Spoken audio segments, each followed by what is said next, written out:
pessoal, essa é mais uma caixa da Avon. Agora eu venho com a campanha 9. Vamos lá. Essa é a quarta tentativa, né, que eu tô gravando seguir.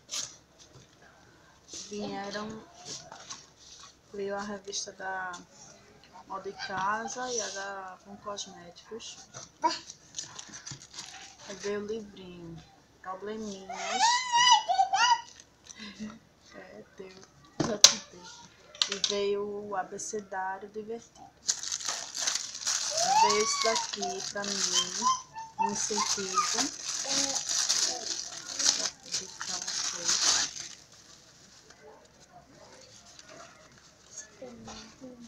É bem espaçosa.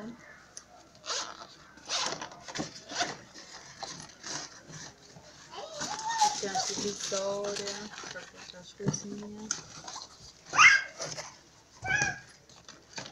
Veio um condicionador de 400 ml Technics Progressiva Extend. Veio um Petite Friends. Miguel rasgou. Não, Miguel, fica quieto. Um Avon, um refrescante Amor Amora. Um Avon é bom. Flor de cerejeira, 300 ml.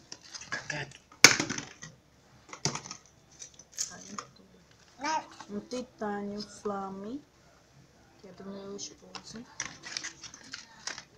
Um titânio Dynamic, que eu rasguei também. Aquele que eu quero saber assim, linda, né? Veio esse folhetinho aqui. Veio um Corres Mini de 7 ml, o Mira. Veio Kisses. Veio um protetor solar de 30, fator 30.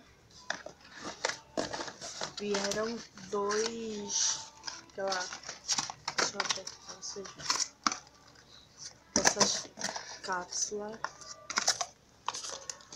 Mostra aqui.